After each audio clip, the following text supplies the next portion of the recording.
welcome to the Hour Show once again on NDC TV. I'm not only delighted but pleased to have both the NDC and the NPP communication directors in the studio here with me today. We're going to deliberate on some of the important issues facing our country, Ghana. And I welcome Mr. Nana Ansah Obofour and Simon Aworigo. Welcome. Aworigo. Wow. Welcome to the Hour Show. First of all, we want to touch on some of the important issues that recently emerged in Ghana. The Ayawaso by-election. What actually happened? First of all, what security measures were put in place before the election? Mr. Ansah. Well, thank you very much for having me. I'm so grateful to be here. And let me extend a handshake to my brother Simon Aworigo. We've never met before. This is our first time, I believe. We're going to have a very lovely discussion or debate. We should, yeah. Well, I also was working by-elections. I mean, this is the first time we're having by-elections in Ghana. Okay. Since we started at the democratic dispensation since '92. We've been having a lot of by-elections, and it's part of our democracy. So far as we don't owe life, yeah. As time goes by, someone may be called upon by the Almighty God, and so therefore, as our electoral law stipulates, I mean, if such issues or such things happens, the Electoral Commission must set a date for a by-elections. Okay. So that was what really happened with the Ayawaso West Wogan by-elections. The late Chirawatin Ejako, who was the Member of Parliament for Ayawaso West Wogan, passed on, and so therefore, as the electoral laws stipulate, and it's mandatory, and so you have to go by the law. They set up a date for the by-elections, and NPP we picked up a candidate to contest, Honorable Sarama last time. And so therefore we did our campaign as the Electoral Commission. They also have what they have to do to make sure on the day of elections everything will be peaceful, transparent, and a credible election so that the results will be accepted by all. NDC participated and other parties participated. As we all know and have been witnessing on election day, the Electoral Commission, meets with security agencies in the country. They call for their head because the country's security is in the hands of the security agencies, and paramountly, the police service is an institution that handles internal security. Okay. So we always see the security, the police service, the immigration, the prison service officials on election day at various polling stations. Right. And I believe that was what the Electoral Commission did. Okay. They notified the security agencies and then they gave them their maximum support. They deployed their men and women who were dedicated to go on the polling centers to make sure the polling centers will be peaceful for voters to go and cast their ballots and then move away. And then by 5 p.m., voting ends, then counting or sorting and counting begins. Ayawaso West Wogan constituency has 137 polling stations. Okay. 137 polling stations. Okay. And where the incident, the so-called incident happened, the polling center that the NDC is trying to claim something untoward happened, is part of the polling centers that the elections were being conducted. Okay. And we all know nothing untoward happened at that particular polling station. The violation school park is a very big school park, a very big compound. Okay. And the NDC parliamentary candidate, De La Kwesi Brimpong, resides in that particular community. Okay. And so therefore, the security agencies, they have every duty. If they pick up any intelligence that a group of persons or people want to disrupt the elections, they must move in. Okay. And it's not only the police service that picks intelligence. We have a number of security agencies, the BNI, the National Security, the police service, they all pick intelligence. And so therefore, if immigration officers or prison officers or police personnel have been deployed to 137 polling centers, nothing is happening over there. And other security agencies pick signal that the NDC has brought in the attacks from Tamale, that's the Azuka boys, to come and disrupt the elections. As a security agency and a state institution, you don't sit down for a chaos to happen before you move in, and then Ghanaians will come back and ask you, why did you start down for something to happen before you move in? Okay. So you have to go in, and what really happened, and what was the plan by the NDC parliamentary candidate, Dela Kwesieden, to hold or to harbor those tags in his house. Okay. Meanwhile, all the 137 polling centers that the election will be conducted, nothing was happening. Okay. And so so Sam George, a member of parliament who is supposed to be responsible, who is supposed to go there and conduct himself in a manner, in an honorable manner, came out shouting, crying on top of the roof, as if they've killed someone in his residence, which is false. Let me land. Okay. So Sam George came out to create an impression that someone has been killed. As at now, nobody. He posted on his Facebook wall that national security guys have shot him with rounds of ammunition. Right, he wouldn't be standing. So clearly, he just came out to create fear and panic. But they know that's it. There's no way the NDC is going to win. So let's create fear and panic. Let's bring our guys. Let's disperse them. Let's disrupt the elections. That's fine. That is good to mention. But you mentioned Azaka boys. What about the Delta forces? Is NPP in any way affiliated with the Delta? The New Patriotic Party did not deploy Delta forces guys to it exists. Okay. Yeah. I don't run away from the fact that Delta forces or invisible forces don't exist. They exist. Are they affiliated with the NPP? Of course, they are affiliated with the NPP. Okay. Of course, they are affiliated with the NPP, and they are guys. I won't run away from it. They are your guys in what respect? I mean, they protect. And they in any way an agency. They protect the New Patriotic Party. Protect the New Patriotic Party. Of course. Is it every institution or even individual? Your paramount, your topmost priority is how to protect yourself. So, even if you have a property, why do we hire security guards or security personnel or agencies to guard our properties? So the invisible forces, the Delta forces, they are our boys who protect our party. And it's not illegal. Okay, well, it's not illegal. I don't know any law backing that. Anyway, because if they bring Azaka boys too, they are protecting the NDC. Are you saying that you're not trusting the instituted agencies, national security in the country? If really, I'm not saying I'm not trusting them, but per circumstances or per past events. You remember before 2016, our party headquarters was ransacked. Okay. Our party headquarters was ransacked by state-sponsored tax by the NDC. Let's assume they failed. That is why they are out of power. Was done about it. So you don't sit down. They are out of power. Of course. You are in government. Of course. What measures have you put in place? We've put in place the kind of security apparatus that we came to meet. The government, the last 22 or 23 months, is putting in a lot to make sure they become more professional, they have more logistics to work with. Because if indeed all these years, the past 8 years that the NDC were in government, if they had done what they were supposed to do to resource our security agencies, we will not be facing all these kind of challenges. Clearly, they were in power for 8 good years. But you were in power for 2 years, and you could change that. And of course, we are changing it with the Delta Force. No. We are funding the security agencies, especially the police service. We are giving them more resources.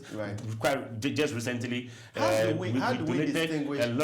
do we distinguish between the Delta Force and the National Security Agency? No. How do we distinguish between? We are talking about the Ayawasu West Ogun. I understand that, but election this is where Delta forces and invisible forces guys were not there. Those guys who were there are national security operatives, and these same guys who were in khaki dresses are the same guys or the same national security operatives or guys who have been protecting John Mahama all this while before he exited power in 2016. Now, when Mahama was in power, with all the security agencies, everywhere he goes with this national security tag. I have a lot of pictures here, and my brother cannot deny it. I mean, those are national security. And it's part of our security setup. So national security is part of our security setup. Now, Simon, why the mischief? Why did you cause so much atrocities?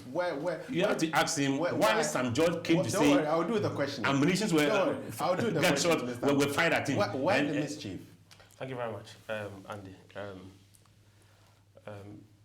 First of all, I would like to correct Nana Ansah Obofour that our candidate's name is Delali Brimpong. Yeah. Just to correct you, because I heard you mention a different name. No, that's Delali Brimpong. Right, Mr. Simon, you need to speak a bit louder because I believe my audience are not much. Yeah, it's fine. It's unfortunate that it ended the way it ended. Okay. The NDC had prepared itself to go into a by-election and to win. Right. And as a political party, our candidate went around, did all with the support of members and all of that, did all the campaigning and everything, and we're ready for the day of the elections. Right. The day of the elections came, and unfortunately, whilst voting had started and was going on, we had people in the house of our candidate who had moved in to kind of like support, go around to be deployed to various parts of the constituency to do other things like give food, water, see how it's happening and all of that. Unfortunately, they have people dressed in national security uniform coming into the premises, the house of the candidate, barging in and started telling people to move to one side, and started attacking them, shooting in the air and all of that, and actually started shooting the crowd. And so I don't know what's happening. Is it, I don't know since when it became unlawful for party supporters to meet in the candidate's house, given that that was what that single by-election was happening, and so we had to garner all our effort, like in terms of mobilizing people and doing the campaign. As a country, are we at the stage where each political party should have its own security, men in place, regulated or unregulated? We do not have a security. We do not have a security men in place. For point of correction. We have consistently, as a political party, and this is not now, over the years said that Azoka boys are followers of Azoka and they are boys that belong to Azoka. Azoka boys are not part of the NDC as a political organization. And we have consistently maintained this. And so we are saying that, yes, there are Azoka boys, and these are boys that move with Azoka. So far, Azoka is now our first national vice chairman. He used to be our northern regional chairman and all of that. And he has people who move around, just as anybody political, all these political people have boys who move with them. That's all. They are not bona fide members of our political party. So they are no way in any shape or form affiliated with the NDC? They are not affiliated with the NDC. Are you sure about that? I am telling you, of course you asked me the question as an NDC, but I'm telling you that you can go on the internet or check from wherever you want. We have consistently maintained that we do not have any vigilante group or any force in the NDC called Azoka Boys. We have said that. And that is what it is. Right. Yes. You blew the whole thing out of proportion. The whole incident that you see, I'm ashamed about what happened. I am not only also ashamed, I'm disgusted by it. To say that we blew it out of proportion is sickening to me, because you see, we're talking about a situation where people were shot. We're talking about a situation where masked, well-built, heavy-bodied men broke into a house, shot people. People were running everywhere for cover. And what are we talking about? We're saying we blew out of proportion. Lives were being threatened. Lives were being threatened. Was Sam George shot? Simon, was Sam George shot? I think if you allow me to do the question, that would be great. Sorry. So are we at war at the moment? The whole country as a whole is not at war, but the NPP as a political party has taken us to a point where the country is not safe. The country is on the edge, where anything can happen, because they have decided that come rain, come shine, they must maintain power and they must retain power in 2020, and the only way to do it, because the government has become so unpopular, because the government is swelled up in so much corruption and so much, all kinds of stuff going on here and there, the only way is through intimidation. And so what they're doing is intimidating Sam George obviously posted articles and whatnot on his profile. That's correct. Was he shot? Yeah. I don't know whether you heard Sam George when he spoke, and the video is everywhere on social media, because this is what Sam George said. This was Sam George said. Sam George said, you want to kill a man in his house? You can recover it and listen to it. You want to kill a man in his house? Right. The shooting. Right. That's what the man said. So Sam George did not say that he was shot or he whatever. Right. If Sam George said he was shot, right. Many people were shot there. And yesterday at the commission hearing, I saw some of the videos, and I think it was done by Joy TV. Okay. And you know, we've seen the contradiction, the lies, the tricks that's going on there. But that's to one side. Yeah. The fact remains that people were being shot there, and anybody in that vicinity at that time could be shot. Right. It was scary. Right. It was serious. Now your de facto leader, Who is that de facto leader? Well, John Mahama, right? The former president, John Mahama. Yeah, right? because I don't know why you call him a de facto leader, or you say we have a leader of the political party now, who is that? And that leader is our national chairman. Okay, all right. So I've sat here with one of them. Because it's just a candidate, just like any other candidate that's running for the But he speaks quite boldly, and he looks like he is the leader of the party at the moment. Because he should be able to assert himself. He stated that the NDC are known for unleashing violence. Yeah. Is that the case? You see, it is very unfortunate that people don't see what has happened. Right. And they want to latch on to one statement that the man has made. And yes, you see, let's put this in context. Right. This is a political party that came to power using violence. This is a political party that came to power, and I'm referring to the NPP. This is a political party that came to power using violence. And I'll explain. Okay. And I'll explain. You were in power for 8 good years. And I'll explain. Mahama was the commander-in-chief of the Ghana Armed Forces. Can you allow me? He's been speaking for... Don't worry, let's get there. Okay, Simon, sorry about that. Yeah, that's fine, thank you. These are the people who brought in people from South Africa to come and train thugs, party ruffians, to unleash violence on citizens. Yes. Do you have evidence? Yes. The people were arrested, the people were deported, and so there is official evidence, and Nana Ansah Obofour knows that as a fact. Okay. Yeah. Right. So this is a political party in opposition that was preparing for war if they did not win 2016. Right. Lo and behold, as God will have it, they won 2016, and so Providence always have a way of solving some of these things. Okay. So that was it done. Right. Post the election, so that's what I meant when I said they came in through violence, because this is the preparation that was done and all of that. When they had come into power, we saw the invisible forces attacking judges. We saw them dragging security, regional security officers down the staircase and blood everywhere. We've seen, and so I can't even count the number of times these guys have been involved in all kinds of things. And so it has been the pattern of the party. This is a political party that goes into... Are you justifying my statement? Yes, I am saying that. Let me tell you something. Right. Defense is a natural... It is just natural that we kept saying, as a political party, we kept serving notice that, listen, the country is in the hands of thugs. Okay. The country under Akufo-Addo is not safe. And so they have consistently attacked. I don't know whether I remember when they went to somewhere in the Bronx region, and I want to remember where our former regional minister came from.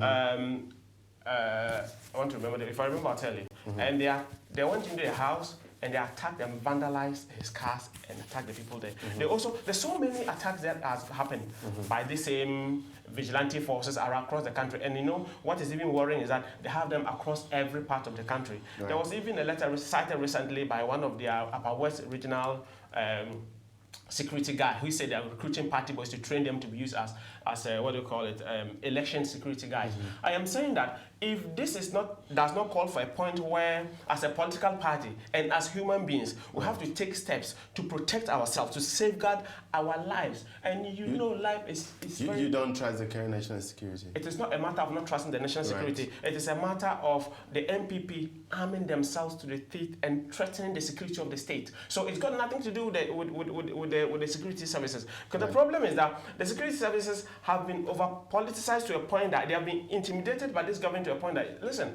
just as a result of what happened, I don't know whether you read in the news, about 112 or so police officers have been moved across the country, taken to places. If you're talking too much, they remove you and send you to a place where you cannot talk It's not uncommon. Nana, what's your take on that? Why are you changing position of... I mean, clearly, my brother Simon is being cynical.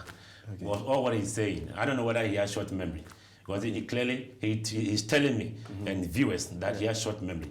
He's telling us Ghana is not safe just because there's a by-election and there is a political activity and security men went into their parliamentary candidates' residence who has brought in tax. Their chief Azuka is not an ordinary member of the NDC.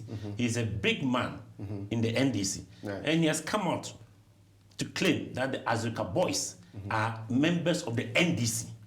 They now have the Hawks. Ask him. The Hawks. They move around. Broja Jenvi, who is a key member of the NDC. We saw him in a video addressing the Hawks, those criminals, those miscreants, that the party leadership ascribed to what they've been doing. John Mahama has been moving around across the country campaigning, and he moved around with these Hawks and Pando police, a group in Pando, they call it the Pando police, go to Asamankese. And Aworigo is telling me this by-election because Ghana, so it means because Ghana is not safe. I'm coming.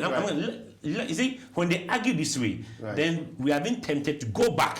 Because if you don't know where you're coming from, you will never know where you're going. Of course. I want to ask him whether he remembers Akwetia by-election. People were shot, killed. Tripoli, I believe he comes from that part of the country, in the northern region. Tripoli, people were shot. It was the timely intervention of Dr. Frimpong Boateng, who operated a lot of people and saved lives. Agbebolosi, people were shot, killed. Etiwa, their former women's organizer, Anita Disoso, drove through human beings, like driving on the A10. Drove through human beings, injured them. John Mahama was president. Akwetia, Tripoli, Agbebolosi, Talensi. Then, the then national chairman, Kofi Potofi, the national chairman of a political party called NDC, was in Talensi with about 200 AK-47, shooting left, right, center. You remember the former interior minister then told us violence begets violence. And clearly, John Mahama, he's making mockery of himself, and he's become a laughing stock. Because you just told us, Andy, the NDC is a political party born out of a revolution. And when it comes to unleashing violence on Ghanaians, they are number one in the world. Under Mahama, he was then commander-in-chief of the Ghana Armed Forces. A lot of atrocities. A lot of atrocities. Even their DC, Peter Kenyensu in Ngwandasa, were killed, brutally killed. Nothing happened. You see, if you have a president who is a legal luminary, like a Kufuor, he will never, ever cover anything. Why are they run away from the commission? Why are they? If all what he's saying is really what happened. How are they running away? They told us they would never appear before the commission. Well, but you are in power. That is what I'm saying. That is why we are telling them they don't know what they are about. See, NDC is confused because they don't know that the commission can subpoena them, can subpoena anyone at all to appear. That is what I'm getting to. So that's what I'm telling you. They are weak now. No, we are not weak, but the laws of the land must work as stipulated in the constitution. That is what the president did. He was far away in South Africa, and in consultation with the vice president Baumia, made sure a commission of inquiry will be instituted to look into the matters because it's been going on. You remember during the campaign in 2016, somebody threw a stone at the Kufuor in Usu. That time Mahama was the president. Was Ghana safe then? Was Ghana safe?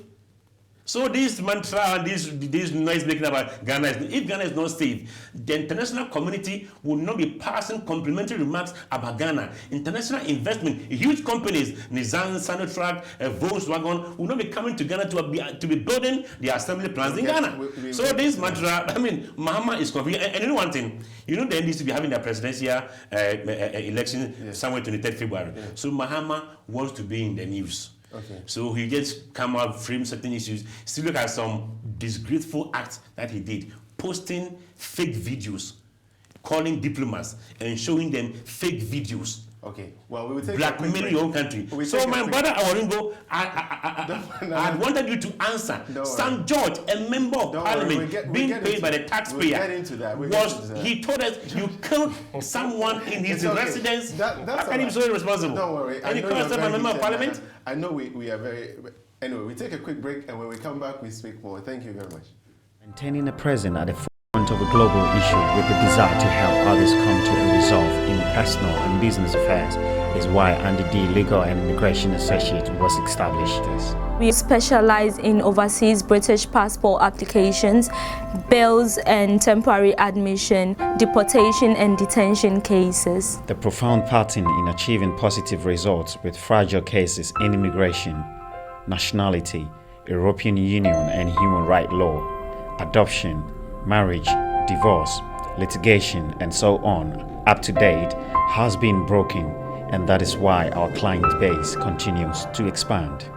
We also do representations at the UK border agencies and overseas consulate, human rights law, and settlement and leave to remain applications. We have the right keys to unlock any case across the spectrum of law, locally in London and across the borders in Ghana, where our other branches are established. We are located at 44 Broadway, Stratford, E15 1XH. Our telephone number is 0203 1300 751. Maintaining a presence at the forefront of... Welcome back. Just before the break, Nana, you were talking yes, about... let me conclude. Right, you were talking about Muhammad lying to diplomats. Of course. I mean, I've seen some of the videos as the producer just showed me. What do you mean by lies? I mean, what he did, there's no statesman who would do that. Rawlings is in the country, he's not dead. Kufuor is in the country, he's not dead. Right. These two big men, they will never ever sell Ghana badly to diplomats or the international community. Okay. Because these diplomats whom you invited to your residence to paint Ghana black or blackmail Ghana to them, they know what is happening in Ghana. Okay. They know everything already. And they've been witnessing or experiencing all these kind of political activities in Ghana for a long time. And this is not any extraordinary or something which has gotten out of hand. And nothing happened at the 137 polling centers. Nothing. What happened is because if Sam George and Tibazoka had not brought in tax to disrupt the elections so that they will force it on the Electoral Commission that she's incompetent, National Security will not pick up signals to go and make sure they will avert that chaos the NDC had earlier on planned to do. And he was talking about police personnel having moved around. Simon, what are you talking about? Is this the first time? You remember somewhere under your mama, DSP Kwesifori, he was the head of a district in Ashanti. Don't worry, let me answer my question. This are normal routine within the security agencies. So please, Simon, why is Mahama painting Ghana black? Very shameful to hear that. Right. Have you seen some of the videos? I have seen everything. Right. And whatever Mahama has shared with the diplomats is not something of his creation. They are all videos that are available on social media that anybody can access. Okay. And so anybody trying to say that Mahama is being... And I heard a big wig of the political party, Osaf Mafu, writing a long thesis of why Mahama has been unpatriotic and all of that. And I was very ashamed. You know, this is what we need to understand is that. But you know, Andy, before I answer you directly, let me say something about this by-election thing he said about. And let me correct something. Listen, first of all, let it be on record, as is the case, that the guys in the House never went out to do anything to interfere with the elections. They were in the House, within the private residence of a parliamentary candidate. This party talks drafted into our national security, or who come in there. They are not even drafted in national security because if you listen to the hearing, the short commission hearing, it's obvious that they don't even know who owned them and where they came from, because they were saying car does not belong to the police. The people are not members of the national security. But they are not done with the commission. No, I know. But I'm saying that so far the evidence that has come across from the hearing. So go there and go and testify. Why are you refusing to participate? No, let me finish. I'll come and so what I'm saying is that if he says that they went there, they brought boys to come and do it, and isn't it intriguing and very surprising that on the same day that this was happening, that was the same day the national security said they had an operation to do, blah, blah, and all of that. But by-elections, let's go back to by-elections. They make it sound as if by-elections started from Atiwa and Shiripone. I just laugh. At your time, did you put in place any commission to investigate any of these mischiefs? Yes, they were investigated, but we did not put in a commission because we don't think that a commission of inquiry is the best. Which case was investigated? What is the best? What's the best cause? Speak to facts. Nana, can you allow him because you kind of like distracting the process? These are normal political interventions. I want a very organized. I don't want a vigilante Delta Force style. No, shake me. No, that's it. These are normal political interventions. Let's have a very. Someone tell me. So, what's the best course of action you put in place at the time? If something happens, people were kind of like attacked or maybe were handled in a way that shouldn't happen, we believe that we have investigative bodies in our country, we have security forces in our country, we let them do their work. You know, this kind of cover-up in the name of a commission of inquiry sometimes, because I don't know whether, I know you are aware of the fact that if people appear before the commission and they make certain comments and all of that, you can't use the same things they say there against them and all of that. And so people tend to slip away and governments will sort of like use it as a cover-up to Did you ever prosecute anyone at your time? No, not that I know of. But if there was nothing that is worth prosecution, I know. As a lawyer, I know that. As a lawyer, you know that. But can I just finish, if you don't mind me saying? Yeah, I want to refer Nana Ansah Obofour to my own Aworigo Central constituency. In 2003, the death of Achulu, there was a by-election, and that was under the NPP, under Kufuor. And over the years, we've had small incidents of things happening by elections, and nobody can deny that. It's a record that's out there. And in the same 2003, we had a by-election at Woolensea. And in 2006, Amoting, and in all these by-elections, I'm not just saying the by-elections that happened. I'm talking about by-elections that happened under them when there were also incidents. But what is different now is the fact that we have state-sponsored terrorist talks. That is very political. That is the point. But when if they are people who went out there and shot unarmed. They shot nobody. People. Right. See the videos. The videos that came. You could see. You could see. Can you just allow me to talk and then you can talk on this? Let Simon make his point. So now they shot at people. Name me one person that was shot. Yeah, I don't know their names, but the video is there, and you can see it. I saw one. But you don't expect me to sit here and know their names. But no. But by name, I won't know them. But they went to the hospital to visit them, and they are in the hospital. But even your former lead, the president, J.J. Rawlings, made a critical comment that some of these mischief were caused by the NDC. Yeah.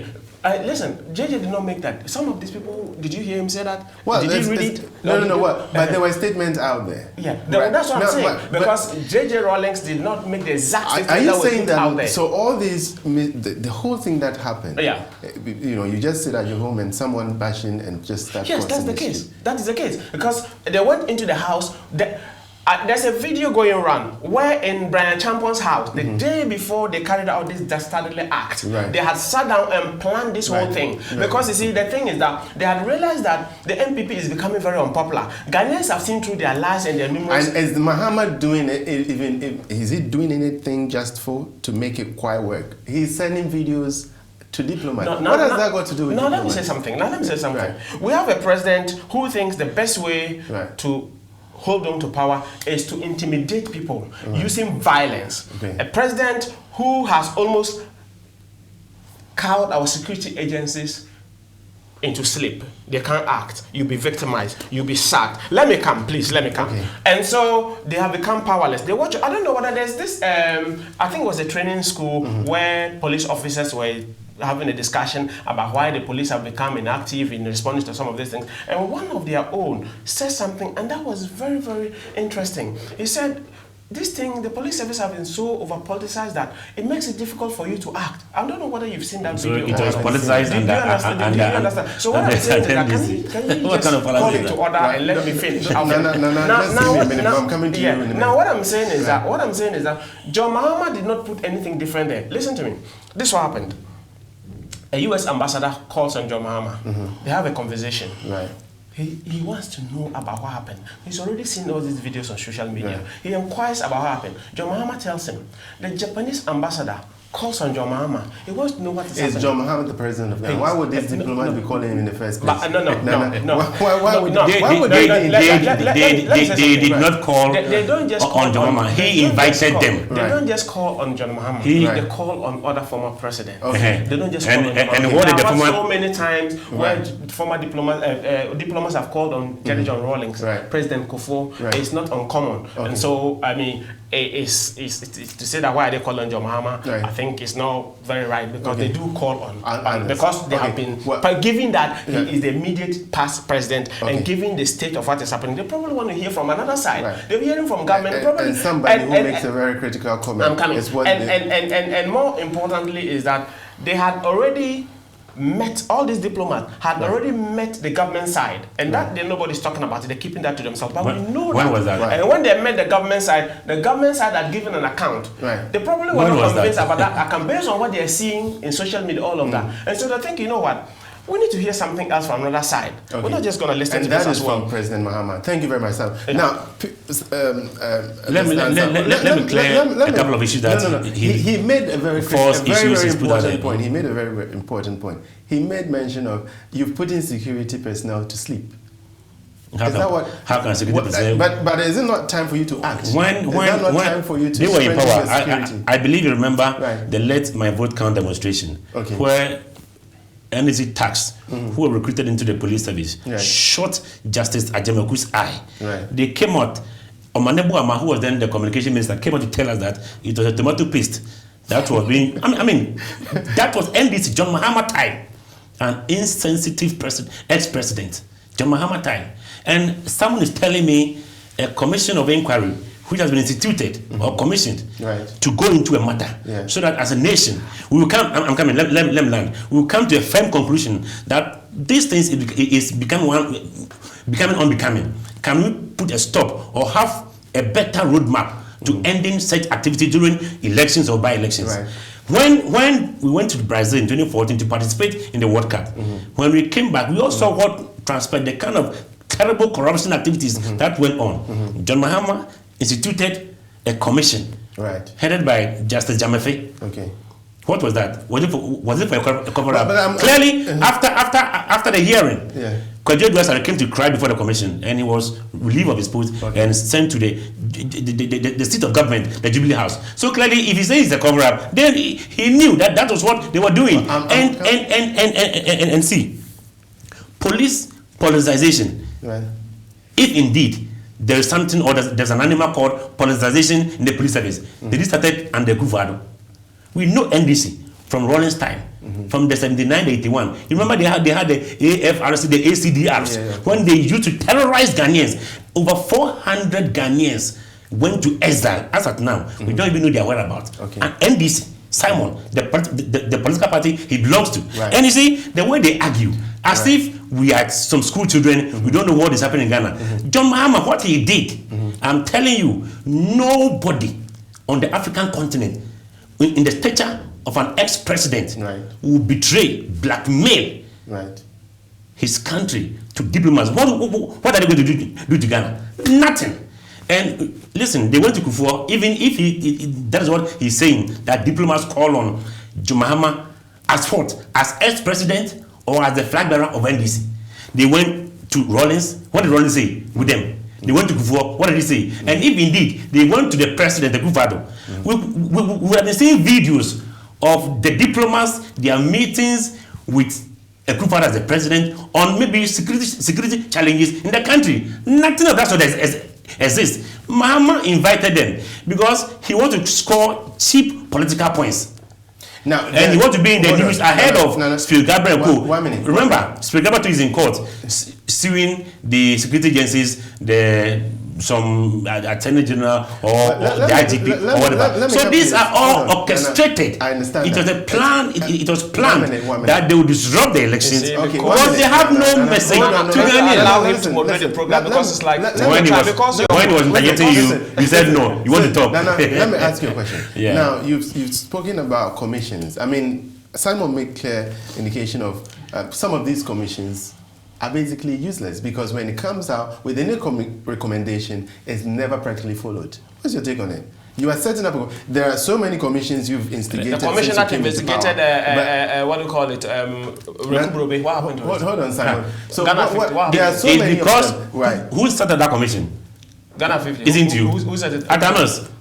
Yes, what about the other commissions that are No, wait. Hold on, Simon. Ask the question. Atamas started that Ghana 50 commission. Right. After the commission report, right. As a government, you issue a white paper. Right. After the white paper, if there is anything in there that warrants prosecution, right. You go to court. It's because of their incompetence. That's why they file, a useless case in court, and they went to court and they lost the case. Okay. Going to court to lose a case doesn't mean right. the commission didn't do their job properly. Okay. Listen, the Waku Commission that was set up by Kufuor to investigate the late Yana is part of their roadmap that has led to peace in Dagbon now. Okay. And under Kufuor, who was tried under Waku Commission? When Mills came to power, NDC tried. They went to court to try people who they perceived to be NPP members, who they perceived were part of those who murdered the Yana. They went to court and they lost it. Am I lying? I don't know about anybody who went to court. Then it means who went to court? Then it means who went to court? Well, the NDC, the Attorney General in the northern region. Right. They took about 10 people right. who they perceived to be NPP and were part of those heinous crimes that were committed against the Yana. I mean, it's rest in perfect peace. They went to court and they lost the cases. The cases. Now, see, they just rise to court and then they lose. So this thing you're talking about, nothing untoward has happened. Ghana is safe. Okay, safe. People are sleeping, eating, moving around, enjoying. Well, that's fine. But your party people are safe, so Ghana is safe. You are safe. Listen. Your party chairman is there safe. Is it dead? You listen to me. Now, before coming to power, there were so many allegations made of the NDC misusing and misappropriation of funds, that's government funds, and you set up a special prosecution team to investigate that. When are we going to hear anything out of that? Oh, we've started quite a couple of cases in courts. Okay. Quite recently, Sednan Tamaklu, the former CEO for Maslock, he's in court who will be responding to charges of, a lot of, about 80 counts of, causing financial loss to the state, misappropriation of funds, a whole lot. And you see, with this issue about prosecuting, remember, Ghana is not under some regime when the PNDC was in power, where we were living in a military regime, where you can just go and pick someone and then just put the person to prison in good numbers. We live in a country now governed by laws. We are in a democratic dispensation. And so therefore Martin Amidu is in. And Martin Amidu, it was a new office being created. And it's supposed to go through processes. He must go to parliament, backed by parliament, by law. But you've not even charged a single person. He will do. You've not even brought forth remember Martin Amidu is part of the NDC. Right. Are you aware he has a case with Mahama Yarega? I'm not aware. Mahama Yarega imported some cars, some vehicles into the country, and the tax he was supposed to pay, he did not. He was hiding under some parliamentary immunity or whatever. Well, but when you have a little slide of evidence, you can bring charge. Andy, so why has Andy, no one has been charged? That's you are a lawyer, and you know the law better than I. Of course, better than I do. But you don't just go to court because of going to court, the sake of going to court. No, you have to go to court with an evidence beyond reasonable doubt. And Martin Amidu is a prosecutor. He's not a judge. So he's a judge who dispenses justice. During the time of the election, you guys had no clear fact, but then... No, they are facts. No, they are facts. But the relevant decisions... There should be some sort of... There must be... Not a single person. Oh, but people are in court. Said down Tamakulu and Thomason and Co about NC guys. A whole lot, Dr. Puni and Co, they are all in court. Okay. They are all in court. But you see, as you, the lawyers will say, the wheel of justice grinds slowly. We have to have patience. Let the cases go through the right procedures. Let it go to the judicial system. For a judge to pass judgment that the NDC will not come out to tell us is political victimization or political witch hunt. We know them. They will start. This year we are in 2019. It's a year of prosecutions, and you will see very soon. When the law starts to grind them, you will hear another tune, another song from them. Witch hunt. But that time, I'm sure every descending Ghanaian will know that, no, the institutions, the special prosecutor, maybe the Attorney General, the Yoko, BNO, whatever, they've had enough time to do a thorough job so that all evidences that will be put before a judge in a law court will be that weighty to make sure someone who has committed a crime or has misappropriated public funds will go to jail. Right. I know what is happening. Okay. And I'm telling you, I don't think there was a need for a special prosecutor because the president has the executive power to do so. You see, just a minute. Right. The reason is that the reason being that remember Wayomi, his case in court. Okay. That time Betimodi Drisu, Barton Udru, the then Attorney General and the Deputy Attorney General, they came to court supporting Wayomi, denying the huge gargantuan crime Wayomi has done to Ghana. Just because Wayomi is part of NDC and Attorney General, he's a political person. Okay. So if someone like Gloria Kufu or Penka is appointed by the president, he's a party person, a member of parliament, if he's doing prosecution, people will see him with a different eye. That's clearly a political return. That was why the president, through a masterstroke, appointed someone who we organize, claimed to be a good person, a good lawyer. When Ahmed was appointed, everyone was happy. Okay. So Akufo-Addo will not put. Is it Mama was in some way saying Akufo-Addo is going to appoint Philip Addison, and he was just talking. But someone has been appointed who comes from the fold of the NDC. So we have to have patience. Hold on, Simon, and then let's see. Are you enjoying the liberty or leniency the current government has implemented? Is that why you talk without merit? When you say talk without merit, if you say without merit... Well, because clearly your former president, John Mahama, says if you think he's guilty, take him to court or arrest him, isn't it? Now, is it because the special prosecution team has not yet got nothing to do with the special prosecution team. It's just about... He's emboldened by the fact that he knows that his hands are clean. Okay. He's emboldened by the fact that he knows that there's nothing untoward that he's done. Okay. You understand? Right. Do you understand what I'm saying? And so it is not out of the fact that whatever, but when you know you've done nothing, you've got nothing to hide, you're bold. Okay. And that's where we're coming from. See, he's telling me that Oponik's case and all of that. But even before I go on that, Osaf Mafu, a very senior member of their government, and just yesterday or I think the day before, came out to say that he's disappointed in Amidou's work. That he was expecting more from Amidou and nothing. Well, I'm not surprised about what's happening now. You see, I don't know whether prior to the 2016 election, if you had followed Amidou's writings, you realize that he constituted a campaign himself against the NDC. Because we know what happened. To the point of 2016, the fact that there were fallouts and the issues happened behind the scenes, mails and I know you know all those things, and so you understand where it was coming from. A bit of, let me say, if you have sour grapes and bitterness and all of that, and so he was venting that anger on the NDC, and for him, everything that was necessary for him to do was to anything that would join the NPP to get the NDC out. That was what he wanted to do, and this is even more noticeable when he appeared before the the vetting committee of parliament, when they asked him for hard evidence. You said this happened, you said that happened. What did the man say? The man said, oh, they were all based on perception. Okay. I don't know whether you listen to this. Right, he's a lawyer talking there. You understand that? You don't expect him to give it all. No, but what I'm saying is that if a man makes very strong arguments and writes very strongly on some things and is put to a test and say, you know what, now we are here. Tell us exactly what you know that we don't know, or why you think this. And he says, you know what, this was all in the media, and there were a lot of people talking about it. And so based on the perception at the time, I felt that this was happening. Right. Do you understand? Right. So I understand that Martin Amido has been put there as a kind of like a reward for supporting the campaign and all of that, and sit there, do what you want to do and all of that. So he has a big tax on his hand. He's talking about Opuni. Opuni's case. He knows what has been happening.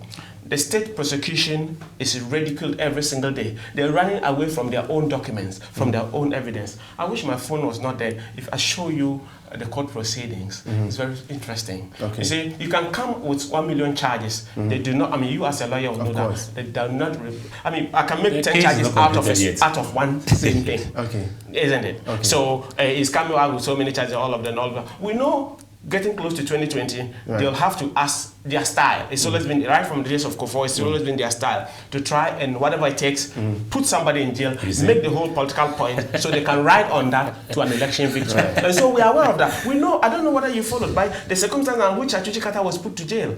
I don't know whether you're aware of the circumstances under which Dana Bodaku was put to jail. And after the president left office, what did he do? He came and said, you know what? Which president left office? Kufuor. So Kufuor. When Kufuor left office, right. What did he do? You know what he said? He said, no, the state has granted all of them pardon and all of that. And the state was not even interested. I didn't say it's not constitutional. But we know we are politicians. We know where we're going with this. That's what I'm talking. I'm not talking about. I'm saying that the state was no longer interested in some of the cases that were still pending. Okay. And so I understand where they're going. We all know as politicians, we all know where we're going with this. It's just some political stuff. Let us see how the laws will work. I am very happy as a person that most of the people, they say they are investigating, the cases are turning out against them because there's nothing there to prosecute and there's nothing in there. But before I say that, they're talking about Osafo Maafo saying that Mahama is unpatriotic. Yeah. The man who made ethnocentric statements that if you're not from the Akan region, you should not be president of Ghana. Are we going much more into tribes? No, I'm saying that is that the man? No, I'm just saying that this man has not got the right to even complain. And I'm saying that your house is on fire. Right. You need help. Incompetent Akufo-Addo and incompetent Bawumia sit down there. Well, that is a very popular word in the political situation. And they have even taken incompetence to a very high level because the way they're doing it is super incompetent. You understand? And let me finish. What I'm saying is that if they have kind of like silenced our security agencies using their talks and all of that. I don't know whether you saw the elections the videos. What was happening was that the police people were standing there watching the national security guys as they were doing whatever they were doing because they're scared to death. You dare not. Okay. You dare not. And I listened to DSP Asare, I think the East Legon police commander, and he was saying that what was happening there, you needed to stay calm because anything could happen to you, even as a police officer. And so, as an ordinary citizen, I wonder what you will do. This is a government. Akufo-Addo, all die be die. Was that patriotic?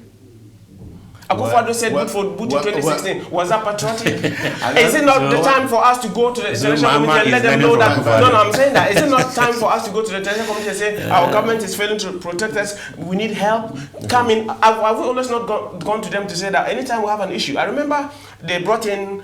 They said they brought people from the UK to come and help them with this child kidnapping stuff and other things, isn't it? Right. Was that patriotic? Are we not calling on international agencies or countries to come and help us through the diplomatic community? So what is wrong if our country is on fire? No, let me finish now. Which country is on fire? Mahama is the one who called for Britain and so what I'm saying is that to come and help us. Is it the IGP or the National Security Minister? Down the slope, if our country is heading down the slope, and the indications are very clear that it's not safe. Are we saying that? And Mahama and the NDC has consistently over time said that disband your vigilantes because the country is not safe. The country is not safe. And you are telling me that Mahama should sit down and watch. I think he did the most patriotic thing by saying that, you know what, we have lost control.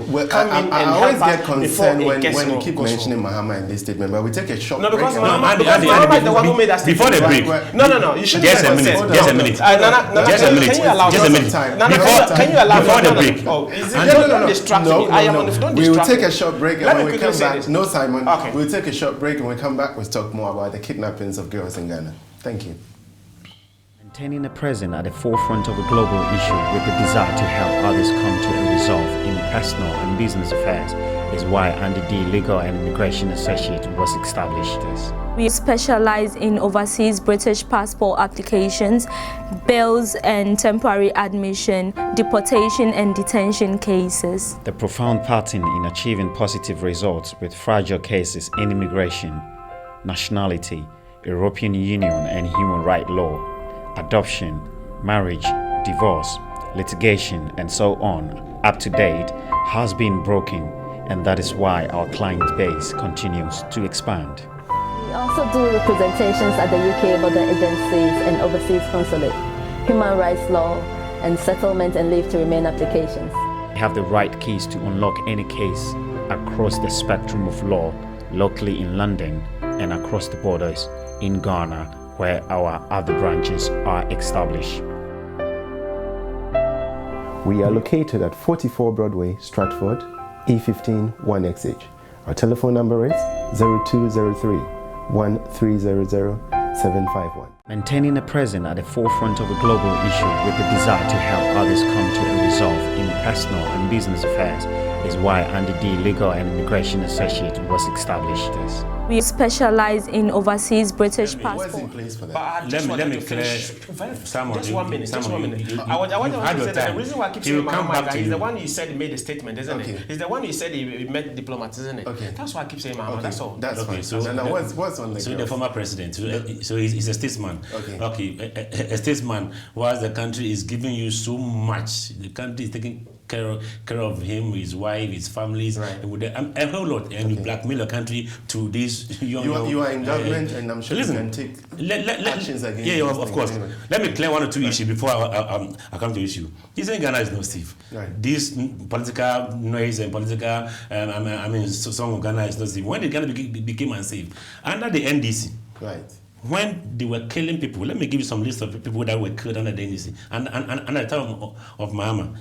Their own Nkwanta South MP, Peter Kojo Kenyonsu, was shot dead. The paramount chief of Nanuma traditional area, Na Dasana and Dani, was killed. The mother of the chief of Joma, Ni Aite Noyache, was killed. Chief of Suta, Neneteku Patutu, was killed. Chief of Chinto, Nana Okotuaku was killed. Chief of Oblogo, Ni Kwaku Ubibini, was murdered. Chief of Gonja, Abdul Aziz, was murdered. Chief of Stalinkugu, Na Sumani Tigu, was killed. Chief of Garuzegu, Yakubu Andani, was killed. Chief of Sekwa, the General Secretary, his own chief, Nana Kweku Ankwana, was killed. That time was Ghana safe. Was Ghana not safe? Why Ghana, kidnapping of girls? Why? Listen, Ghana is safe, and Mahama is not the meter or the person to measure whether Ghana is safe or Ghana is not safe. If Ghana is not safe, the international community will know, and they'll be passing commentary about Ghana. If Ghana is safe, the international community and all the compliments that the international community is giving to Ghana, and the kind of foreign investment that is coming to Ghana, and giving foreign direct investment, that is Ghana has surpassed Nigeria. And you see, in the end, the ordinary Ghanaian in Ghana is not what you are, these political men that is they are going to use to judge in 2020. They are going to judge the NPP. The people in Obuasi and its surrounding areas, we are going to judge about the revamping of the Anglo World Company Limited by Nana Kuvado. 8 good years, it was shut down. But it's been revived. They are going to judge the NPP government about how we've been able to make sure Ghanaian children will go to school from kindergarten and terminate at the senior high level, at the free senior high school. They are going to make sure graduates are going to measure equivalent government. At least 100,000 of them have been absorbed through NAPCO. They are going to judge us based on the revamp of the race sector. I'm talking about 8 good years, it just collapsed. So this noise about kidnapping. You have much more time to talk about all those objectives. Now, the girls. Yeah, of course. It's a sad situation. These are some of the things. All boils down to the incompetence of the NDC. They were in power for 8 good years. And earlier on, we were talking about the security agencies, how resourced they are. 8 good years, if they were well resourced. I mean, some of these things wouldn't have been much news to us. It's a sad and terrible situation, but we have to know that we know our challenges. What are you doing? The Ghana Police Service, we know their challenges. And as a young government, 22, 23, 24 months government, we've put in a lot. We've allocated about 800 million Ghana cedis to the police service so that they'll use to acquire more resources, more equipment, more gadgets, to be tracking some of these, unpalatable incidents that been happening or that has gone on for a long time that has just fallen with us. That is it. And you see, it seems we are blowing issues out of proportion, even in Britain. I believe you know the kind of daily stabbings and daily acid baths in the country. That means Britain is not safe, or British intelligence is not proper. Right. Look at the terrorist attacks, Manchester, Finsbury Park, Westminster. I mean, that doesn't constitute, say, a country is not safe. It's a sad situation, and we have to know where those incidents happen. Takrady, Western region. We know the number of people who have moved in. So it's about time, if the NDC will stop this kind of needless political politicization of such issues. And as a nation, we will look into it, and our immigration system at our various borders. We will come to a situation whereby anyone who is crossing border to Ghana will just scrutinize them very well. It will help. But if they go down the same lane, they will also go down, because under NDC a lot happened. Okay. But as a government in power, we are not perturbed about the needless noise they are making and the cheap political score they want to they want to make. Yeah. The police in the Western region and the national the headquarters in Accra, I think they are working to make sure these 3 kidnappers that we, as of now, we are not seeing them. I mean, the main culprit is in the grips of the police. Just that he's not forthcoming with, I mean, where the girls are. But these are security matters, and investigations are going on. Okay. I am not a CID officer or a police officer. Let those who are responsible to make sure the girls are back, let them do their job. And we should stop this kind of needless noise by the NDC. It's not going to are you not giving give you any vote to the stop, Simon. With the current security services, putting the most populous security situation we've ever had in our country. Okay. As a country. Like I said before, the security agencies have been coerced to sleep because of this parallel security agencies the NPP government have, which Akufo-Addo seemed to enjoy so much, right from opposition and brought into government. And if you listen to the hearing of the commission, the interior minister? I think it was the Kandapa, the national security minister for national security, did admit that some of them might have been, with words, been drafted into the security agencies. And so what I'm saying is that we have party talks in our national security who are working, and what they're doing is that they are there to harass Ghanaians, intimidate people, and not do the job they are paid to do. That's not what they're doing. People have gone missing, and they can't find them. They are relying on the UK and other foreign security agencies to come and help them to find them. I'm not saying it's wrong, but what I'm saying is that they are doing nothing about it. I've seen families and relatives of those missing girls serving notice that by Tuesday, if they have not seen the girls, they're going to go out and demonstrate. And probably that would have been about the second or the third time they demonstrated, because there's no progress made. Actually, I think one of the guy who was arrested said that he was helped to what do you call it? Run away from the cell by what do you call it, police officer. Okay. Do you understand? And so what I'm saying is that we have got to a point where the Akufo-Addo government has lost control of our security services, just because I think it's focusing more on what do you call it, resourcing the Delta and Invisible Forces, its own parallel military police organization than our national security, and that's what the focus is. So I think it's about time we resource our own national security agencies. But let me say something. He said how they resource the police, and Akufo and Mahama did nothing. I want to read something to you, and this is dated 2016, the 3rd of February 2016. Mahama presents vehicles to security agencies. President John Mahama on Tuesday presented 183 vehicles and 70 motorbikes to 4 security agencies to improve their operations. The presentation of the vehicles includes saloon cars, pickups, and buses. Follows concerns raised about the adverse effects inadequate vehicles were having on the national operations of the agencies. That's just one. That's just one. But you know my problem with you all politicians. 8 years to get 180. We're talking too much about vehicles. I'm coming there. I am coming there. No, that's just one. You want me to get more? In terms of building roads, construction of roads, providing vehicles or ammunitions and ammo to police and security, that is not... I know, but just something, because he mentioned about we didn't provide them all those kind of things. That's what I'm coming. But let me more to your own political party to conduct rallies than even the police services. The Mahindra pickups, that was meant for the police services. They diverted it to the original offices. Imagination of his own mind. If he has any whatever, he should go to. What I'm saying is that we have the John Mahama administration is one of the and Mills Mahama administration was one of the administration that resourced our security agencies to such a level.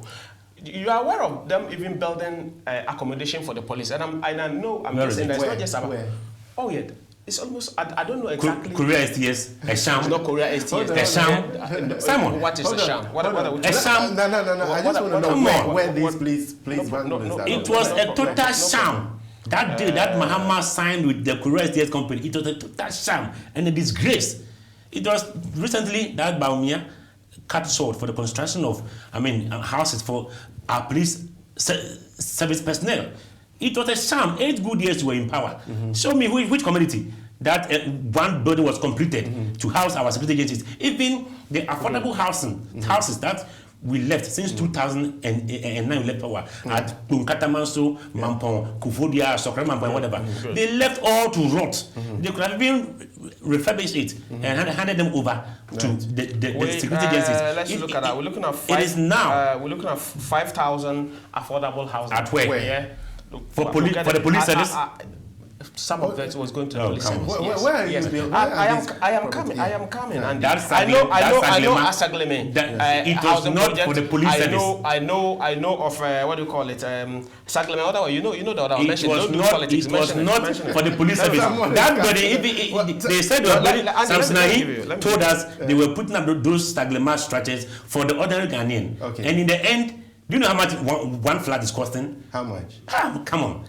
More than £10,000. Well, they are selling it to them. Of course. They are selling it to them. So it was a sham. It's not true. They did nothing. Mahama was the commander-in-chief of the Ghana Armed Forces. People were brutalized. Harassed. But a lot of atrocities were committed under the Mahama. Don't let him take advantage and run with the talking. You have nothing to say. You have nothing to say. Because I have something to say, but he's taking advantage and he's just going on. Whenever I have an NDC person kidnapping. Let me carry on. And so what I'm saying is that the security situation under Mahama, we did everything possible to bring it up to a level that was good. They have a job to continue from where we left off. Why were the capacity? There was under John Mahama. Right. Did you hear any of what is happening? The elections result testify the kind of maltreatment you gave them. Now? The election results. How many girls are kidnapped? Anyway? Three of them. And is it peculiar to Ghana? Is it peculiar to Ghana? Which other country have they been kidnapped? Even this country, Britain. Even Britain. Ghana. Simon, you live in England. People are dying. You're just making political noise and every Ghanaian. Simon, why do we politicize every single thing instead of moving forward? I mean, there's nothing wrong with you all as an opposition to come in and say, look, we believe measures of this should, because it's not just, the girls are not NDC or an NPP, they are just citizens. So is it not best for you to come up with a proper approach and say, look, we want to help? Maybe we want to help, but rather to politicize it. What do you get from doing that? We are not politicizing it. Right. What we're saying is that we are saying to the government that they need to put in more effort to get the situation resolved. We are not saying that. What suggestions are you now enemies? We are not enemies at all. Right. You see me and Ansah Obofour, we are here. What I'm saying is that they don't listen to suggestions. They've never listened to any suggestion. When they started this thing they call double, free SHS, and they brought in all this double track, and we gave them. We said we are ready. Come for professional advice and all of that. They were not interested. When they started anything, they don't want to hear anything. You have professional ideas. It's not as and if you were there for 8 good years. You couldn't do it. Counter views. I'm even ashamed for you. It's just the fact that they are not prepared to listen, because for them they think that they rather fail than listen, and that's why they keep failing monumentally every day. Nothing has ever been successful. They were in power for 8 good years with all their professional ideas, and they couldn't just think or thought for a minute to implement. He's struggling. He says he's struggling to meet your. It's just distracting, isn't it? Maybe. This is professional indigestion. In as much as you are all politicizing the whole thing, But I'm saying we are not politicizing. We are just telling them the government needs to up its game in this regard. Make sure that they get these girls. Make sure that this is not something, because we're a peaceful country. We're not known for this, and so we don't want to get to that point where it's good for you to refer me to Nigeria all about. Is that something? Is that where we want to get to as a country? We want to be a safe haven. We want to be a country where we can work. So what we are saying to is that remember, all what we're doing is that we're putting pressure on government to do its job. That's all about it. Okay. Yeah. Nana. Yes. Recently, a journalist has been killed, called Ahmed, and it's quite a sad one, isn't it? Of course. What are you guys doing about it? Oh, that's what I'm saying. Some of these things, we have to leave it for the security agencies to handle them. Okay. There's no point asking a political person what are you doing. Yeah. There is a government in place. There are security agencies in charge, responsible to make sure if such heinous crimes are committed, they make sure they investigate properly. If any citizen has any information that thinks it to be of help, to help the agencies to uncover those behind those terrible acts that happen. They have to supply it to the appropriate agencies. So that is why I'm saying the NDC, they think they can just gain political capital out of these things, but it's not going to help them. Okay. Ahmed Swali, his killing was a sad situation, but we have to ask ourselves, what happened? And you know, some of these things, that the kind of job they are doing, it's a very serious job, and their life is at risk. Anybody at all, you don't know the kind of maybe journalism that you've done, or investigative journalism that you've done, that someone will be tracking you. And from the look of things, that particular person always, his face is showing on videos in a lot of their works. So clearly he was out there. He was out there. So you don't know whether when they went to La Côte d'Ivoire to do their investigative work, whether when they went to Zimbabwe, whether when they went to Kenya or Angola, or even within Ghana, that they did investigations about someone and someone is after them. How do you know? So as a nation, if seriously we want to deal with, if you want to deal and come to a firm conclusion in some of these issues, we don't have to be talking plenty. At least in the first place, when the incident occurred, immediately the incident occurred, first people have to wait for security agencies to come and cordon off the place. We Ghanaians have trooping over there, taking pictures, tampering with evidences.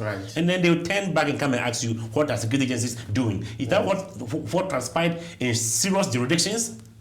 So we, the citizens, at times, we are part of the problem. An incident has happened. Police or CID agents must get in there, cordon off. We have to get experts or these forensic people from the police service to come and do proper investigation. Then the citizens tampers with evidence. And then they come and then be asking. When in Ghana, when they call someone to come forth with evidence, they will tell you no. So sometimes we ourselves, we disable the security apparatus, and then we turn around to be asking questions. Who should answer? Do you get me? With the Canada Japan issue, we all heard what Canada Japan said. And Canada Japan is one person. If he goes against the law will deal with him. It's done before. The NDC arrested him, put him to BNI says they went to court. They filed some odious charges, treason, whatever. They lost. So that tells you that investigative issues by the police, and if you don't take time, you'll be forced to rush to do things. You get to a court of competent jurisdiction, and then you will lose the case. So what Ken said, if that is even assumed without admitting, is a lead, why don't we allow the security agencies to do their work? Then NDC, they jump in. Then they jump in. They think they will do politics with it, and then that is going to make people vote for them. Come on. Very shameful. It's appalling that a journalist, we say we are practicing democracy, journalism is the fourth estate of the role in the media. And we need to make sure that our media men are able to work freely, without interference and without fear for their lives, to report whatever is happening. Unfortunately, we have the NPP defending a loudmouth of their political party, who also doubles as a financier and one of the people who control their thugs and who finance them, saying that he'll make sure Anas is brought down and the people around him. He goes out there and throws it out there, reveals his face. When Anas has shown this video, number 12, he goes and do his own number 12, saying that this is the original one and all of that and that's that. And the NPP does not see anything wrong with. They are clapping, they are lauding him for whatever he's doing. Consequent to that, Ahmed Swale is murdered because now Ghanaians and people know. And actually, the guy incites people to go after him and say that if anything happens, he is prepared to go and answer questions and pay for it. It says it's in public. And then we're saying that, what? Is this not the same Anas who did investigations for Ghana and then judges were relieved of their post? And judges, you know, Ahmed, what do you call it? Anas is not only renowned for doing this in Ghana. Anas is also renowned for doing it internationally. I know of Tanzania, I know of Uganda and Kenya and other countries.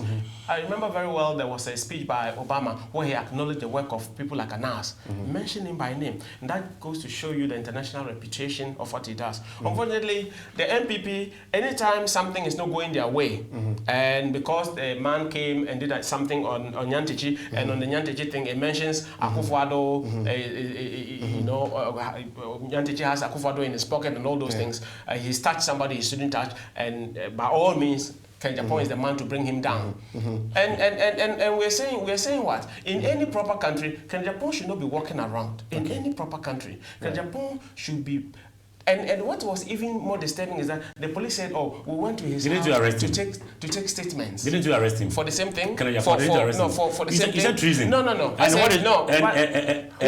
And treason and murder. No, what I'm saying is that was he arrested? We're saying that in this particular instance, what he's done is against journalism. So journalists to be able to practice their when it goes to court without interference and all of that. I'm saying that this should not be happening. Anas is into a peculiar kind of investigation, which sometimes requires that people don't reveal their true identity, all of that. Is it up to Japan to start, even to allow him to be showing this thing he's showing? Just because they don't want to prosecute people because it has is it not part of press freedom involved? So television should not be operating. So television stations should not be operating. Like push Anas to a level where it's like Anas, what he's doing, it's lost this the credibility. Is Anas and Japan. It's the credibility that it has. Drawing the NPP and the president is needless and it will watch. Press freedom in the world. Ghana is number 23. Even UK is number 40. America is 45. So Ghana pressmen are of course. Thank you very much. Journalists are free in Ghana to do their job. Than even America and UK. Hold on, let him finish. When he says that Ghana is better than the US, you know, I don't even need to say anything. Anybody listening and watching us knows that. You know, when you say things like that, Google and see. Go read. Yourself a laughing stock. Go to check. Read and see. But what I'm saying is that journalists have been under this current government. There was this, I think it's a Joy FM reporter. Is it? He's got a Muslim name like that. He was beaten and assaulted so badly that his neck. I think they said at a point that he had to probably had to be flown outside. Under this Akufo-Addo government, Jomama Tax beat up a Joy FM reporter. What did he do? What did he say about it? Let's have a proper organized discourse here. That's fine. Thank you. So I am saying that the abuse of journalists in our country, the attempt, and so what's happening is they're not just abusing ordinary citizens using thugs and all of that. They are also abusing the very profession that will put what is happening out there. They are also intimidating them so that they cannot talk. And you think it's fine. What Japan has done is totally out of order. And what he's doing is that he's trying to find a way to make sure he brings Anas down so that nobody takes Anas serious. Come on. Let me just read some few Anas is doing his job. Nobody has interfered in his job. I mean, we are getting positive feedbacks on YouTube. Kwame Owusu Achiao says, well done, Simon, NDC UK, Ireland Chapter Communication Officer. Obviously, we have also, I won't read this, tell the NPP man, okay, I won't read that too. NDC. They're not NDC. They are so funny. Well, too much killings, kidnapping and lawlessness in Ghana. Funny. All because of Nana bad. They are so funny and laughable. We will take a quick break, and after the break, we will talk more about the men's goals saga. Thank you. Maintaining the present at the forefront of a global issue with the desire to help others come to a resolve in personal and business affairs is why NDC Legal and Immigration Associate was established. We specialize in overseas British passport applications, bails and temporary admission, deportation and detention cases. The profound pattern in achieving positive results with fragile cases in immigration, nationality, European Union and human rights law, adoption, marriage, divorce, litigation, and so on, up to date, has been broken, and that is why our client base continues to expand. We also do representations at the UK border agencies and overseas consulate, human rights law, and settlement and leave to remain applications. We have the right keys to unlock any case across the spectrum of law, locally in London and across the borders in Ghana, where our other branches are established. We are located at 44 Broadway, Stratford, E15 1XH. Our telephone number is 0203 1300 751. Maintaining the present. And Nana, just before the break, men's gold saga, it is becoming more or less a thing of the past. And I think Ghana is known for that. We make too much noise, and at the end of the day, nothing happens. What is happening to men's gold? But men's gold is not a state institution that we're saying like Ghana Commercial Bank or Agricultural Development Bank or any state-owned bank that maybe if the activities is illegal, government can maybe rescue them and bail them out. Like when some banks were operating in Ghana that they were not meeting the needed requirements. You go deposit your money there, you go there to withdraw cash, they tell you that there is no money. UT Bank, the UT Bank, Unibank, and all those, Beach Capital, and Heritage Banks. The men's gold issue, you see? Right. It started way back. Right. Why didn't it become the first priority of your government when you came into power? No. You see, the kind of banking system that the NDC were running in Ghana, it was terrible. It was a good intervention that the NPP won the 2016 election. Other than that, one day, we would have been sitting down and we would wake up one day, the banking sector would collapse. All banks would be locked up. And it has happened in other jurisdictions. Some banks were operating like a cemetery. There's nothing in there. You remember one woman, a petty trader, went to one of these savings and loans banks to go for just a pittance, money she had deposited with that savings and loans. Nice. She went there, they told her they can't give her that money. That led to the police officer on duty brutalizing the woman. Okay. So that was the kind of system or the banking system that John Mahama administration ran for years. Okay. And so it was needful to do reforms within the banking sector, and we uncovered a lot of Ponzi schemes running in the country. Because we all know, if an investment firm comes to tell you, come with your money, deposit this amount, in the month you get 10%, 15%, 70%, clearly it's a Ponzi scheme. But you see, our last for quick money. So people think if I go deposit with Ghana Commercial Bank or ADB or any of these state banks, I won't get much interest. Even if I buy treasury bills, I don't get much interest. Someone has recommended men's good to me. The person is enjoying. Forgetting that it's a person doing a legitimate business. But why then do you allow him to? We did not allow. No, but when you came into power, wasn't it supposed to be? That's why we uncovered what has gone on. Okay. And the Security Exchange Commission and the Bank of Ghana started cautioning, warning Ghanaians to be careful about their dealings with men's gold. Just before that. But we came in 2017. We cannot just come in. We have to start making an appointment. The Bank of Ghana, the Bank of Ghana governor and whatever. So they have to start working and go through all books. within the banking sector. You remember what happened to Men's Good? As for Men's Good, that time the Bank of Ghana was regulating them. So the Bank of Ghana have all their records. But with Men's Good, we uncovered there are no records with the Bank of Ghana. So we don't even know the number of depositors with Men's Good. They are saying you go to Brew Consult, you go and buy gold, you bring to Men's Good, they weigh, and he's going to trade, and all that. So investigative works went in there, and we uncovered what is happening, and we caution Ghanaians that this is happening. Be careful. The SEC wrote as the law demands. You cannot just wake up and go and then close down a business. No. Right. So the SEC started writing to Men's Good, number one, Nana Ansah, to come, for them to sit down, go through the business he is doing. He was being reluctant. We all know, I mean, we are not children. We all know the kind of, responses Nana Ansah was giving the SEC and Bank of Ghana, calling the bluff of the state institutions. Why was he not arrested? Instead, wait a minute. Why wasn't it? When you knew he had... Wait a minute. Instead of Ghanaians to back the state institutions to help uncover the road going on, they were rather supporting Nana Ansah. And in the end, they are coming asking government to help them. As for his arrest, when you're doing investigations and you're not done with the investigations, you call the person to come forward. He came in to come and answer charges. So as the BNI, Nana Ansah went to the BNI to answer questions.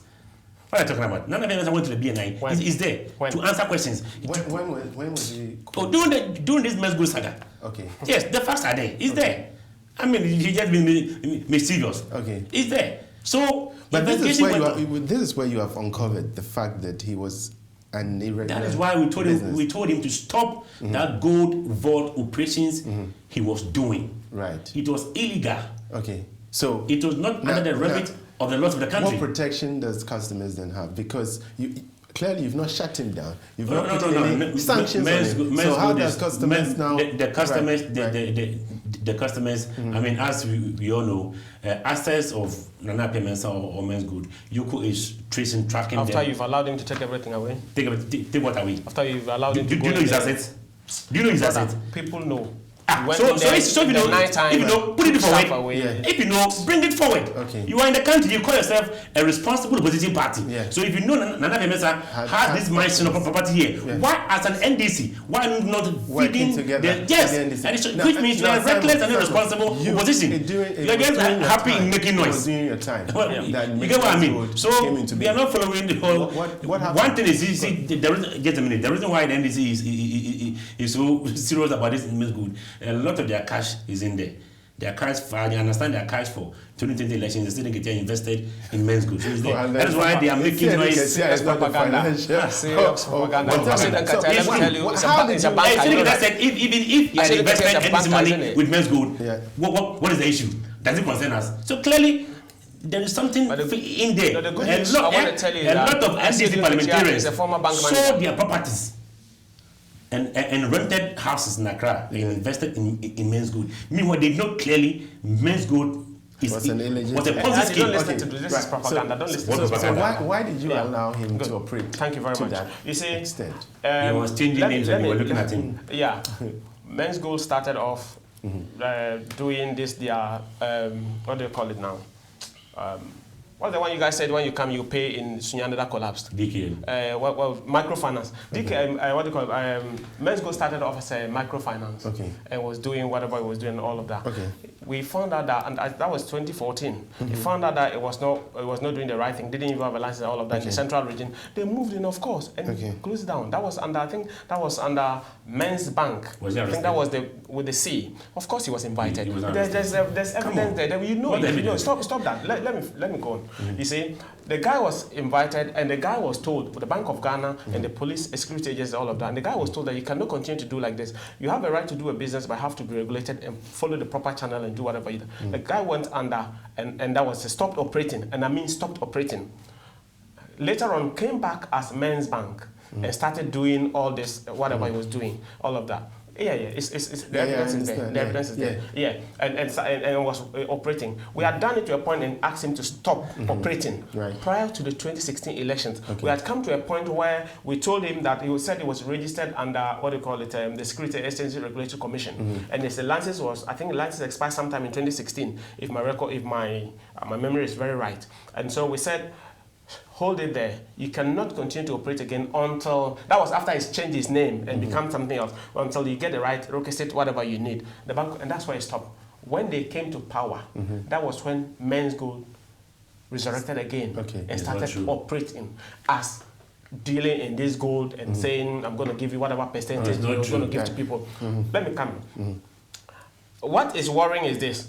This is a man who works in the company of government officials. And I'm talking about your Minister for Tourism, and you're aware, and the photos are there, you probably have seen it. He walks around, he goes to see the president with Kwesi Nyantakyi and the rest of them.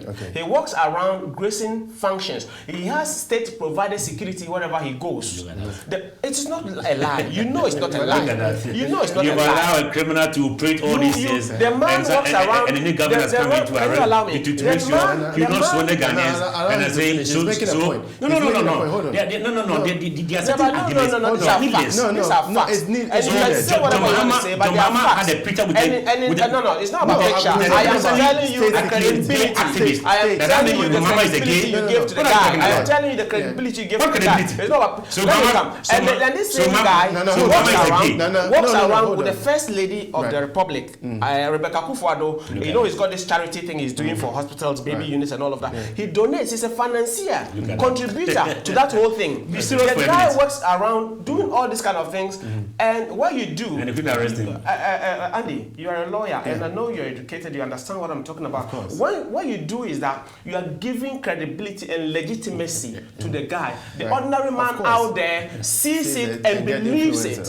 And believes it to be true because you have given it that image. Are you understanding? And so Ghanaians are putting their money in there on the belief that this guy, because he goes to see Asante Hene. If you see the motorcade that goes with him, are you understanding? So what I'm saying, also gave him legitimacy. He doesn't understand what I'm talking. I wish he would. I'm not making a political point. I am not making a political point. I am saying that when you allow somebody we know in our records to be operating an illegal business and we give him that kind of support, we are complicit in the things he do, because we, by our actions out there, have encouraged people to put their money in there, believing that it is that is the point I mean. I don't know what you're talking about. The president had a tweet on that aspect. He said Ghana is moving forward again. Exactly. Excuse me. And he's even when NDC led power, when NDC were leading power, what record did they leave behind to tell Ghanaians that number one is a criminal, so no one should do business with number one? But Muhammad never endorsed him. This is no. The guy is even given an award. That was when most enterprising young businessman in doing a business what are you talking about? Under your administration. You should be ashamed of that. You should be ashamed. Don't be saying that. To be a legitimate business. It's embarrassing for you to say that. Before he tweeted. No. But a young businessman, Andy, as you are sitting down here, you go to Ghana, you are doing your business for a long time, 3, 4, 5 years, and the government comes in. A president is a young enterprising guy doing business, and maybe he tweets to encourage young guys. Just told us that you people did investigation. Is it wrong? There was nothing with the security agency that put that number one is a criminal. Now he tweeted. Now they are funny picture about Kuvado greeting. No. Now that we are aware that it's a regular business, why has Nana not come out to make another tweet and say, listen, maybe you guys should all come down. We are under the prison. It's investigation. Because the guy is a financier of the party. But then why doesn't he reassure Ghanaians? Are we saying seeing a picture with someone? No, I'm talking about the tweet that Nobody's talking about picture.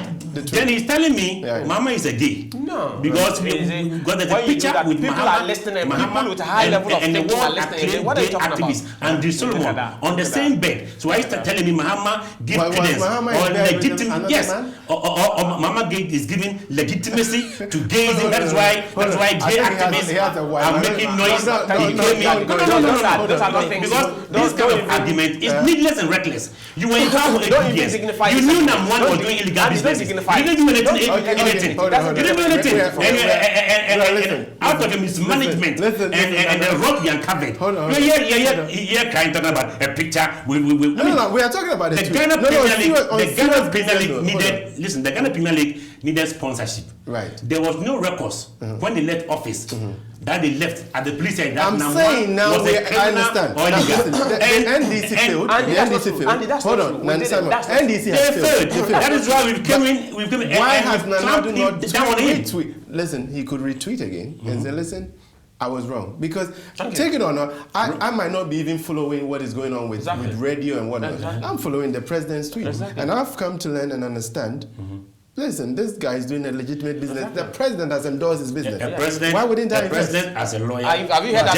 Have you just heard what he said? On a person. Why can't Nana come out and tweet again? I'm saying a president as a legal luminary. A judgment has not been passed on a person, and he comes out to say that. Are you saying that he wasn't even aware? He wasn't even aware of the business that he was in, as a president of the country, he was not even aware of any investigation. The kind of business he was doing, that was what the security agencies went in there. The SEC and the Bank of Ghana, which are responsible to handle financial services in the country, they went in there to clamp him down, to stop those illegal. That's fine.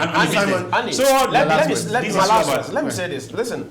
What happened is very shocking and very disappointing that even when Ghanaians are reeling under what has happened to them, they come in and rub salt into their wounds by allowing, when this had happened, you know, government goes to sleep, the guy sneaks out of the country without the notice of anybody. We hear in a month's time or whatever time that he's arrested in Dubai for another thing that happened there. And then it was not he moved. What do you call it? People we hear people moved into his offices and moved away with a lot of money and other things to safety. And then the government now says they have sent police people to go. Yoko has sent people to go and take his property, confiscate his property, and sell to pay off. You know, and then you see, there's a grand scheme. That process. Hello, can I finish? And you see, there's a grand scheme out there. Your own distortions. And then you see, there's a grand scheme out there. The man was used to do their own politicking and use money to finance their party. They are in power. They have to find a way to cover him up, and it's all a cover up. See, listen. You were in power. You were in power. And you was funding NPP. And you couldn't do anything. I mean, look at the reasoning. You were in power. And you know somebody doing an illegal business. I told you about 2014. I told you about 2014. I told you about 2016. Would Nana do retweet? Listen. I told you what we did in 2014, 2016. Again and say maybe to the country. I don't know. He can do anything. Because he can't do that because he cannot tweet against his financiers. He can do anything at any time. So, I mean, this argument, you were in power. Right. And the guy was doing an illegal business. Okay. And he was a financier of Akufo-Addo. Right. And the way this guy, they hate Akufo-Addo. Their target is Akufo-Addo and his family. Why do we hate Akufo-Addo? And he couldn't do anything. Why do we hate an incompetent, super incompetent old man? Why do we hate him? Their policy and program is Akufo-Addo. No. We don't hate him. The way they hate him. It's incompetence that we hate. We don't like. We don't hate him. We hate his super incompetence. We hate his unawareness, the corruption. We knew someone a government that appoints over funding Akufo-Addo. Family members. This is the nepotistic government. Of course. Is that this family that you call a government? Simon, you mentioned. We know where is the NDC aware of some of his properties? No, I mean they're out there, isn't it? They are making noise. I mean, what I'm saying is that they are ignorant noises. Go by you drive around town. It doesn't mean that he owns them. Well, I've heard they've changed names. I've heard that they've changed names and transferred the properties into other names. So you may be right on that. Well, I would like to thank you all. But that's all part of the deception. That's all part of the deception. We will continue the judge. You've heard that Namon has this one here. I mean, that's fine. Seriously, let me say something. You know, in something happened under John Mahama, and when we had DKM, hold on. I mean, I'm not going to go into it. I'm just going to ask you a very last question. Please do. Who are your flag bearers? I mean, who are your competitors for the flag bearership? Or the people competing for flag bearership? Yeah. Oh, we'll go Kospio Gabra. Right. We'll go Guzitano. Okay. We'll go Alban Bagwin. Okay. We've got Nuruddin. Right. We've got John Mahama. Okay. We've got, who have I not mentioned? There's 6 of them. Who have I not mentioned? Who is likely to win? Guzitano. I've mentioned Guzitano. I've mentioned. Who is likely to win? I've mentioned. Simon, who is likely to win? Who do you support? Who do you support? Who do you support? I have no candidates. You know? Yeah, I don't. Okay. Because you see, all the people, wherever I go, I've said this, all the people out there are men of substance. Okay. There are people capable, they have excelled in all the areas. I don't know, we don't have the time. But I've run through, on different programs, I've run through each of them, their credentials, and it's astonishing. I mean, Spiegabra, you know, I don't know whether you know about Spiegabra. One time, the education minister. But why don't you want a fresh face? Why do you still want Mahama? It's not about me, one Mahama. You're asking me as a person. Well, you are one of their figures. Yeah. But what I'm saying is that it's about what the party wants. It's about what the people want. Okay. If we think that Mahama is the person who has what it takes to take us to win power and wrestle power from the hands of this super incompetent and corrupt Akufo-Addo government, then that is what we'll do. Okay. And whoever emerges as a flag bearer, we're all ready for him. All right. Nobody is saying. Well, next week you're having it, isn't it? The elections. Yes. Well, I would like to say thank you, Nana, for coming. Simon, it's been a great pleasure meeting you. I believe there were no slaps today. But viewers, stick with us same time next week. This is because this is the UK, you know. That's fine. At least it's doing happening in UK, not in Ghana. Otherwise, it could be something. That's fine. They put up some fee in Asempa. They had to apologize. That's fine. Don't worry. We'll talk about that next week. It's a pleasure sticking around with us. And I'd like to say thank you. Thank you. No, hold on a minute. We are done with the program. I'd like to say a big thank you to all our viewers. Stick with us same time next week. It's the Hour Show.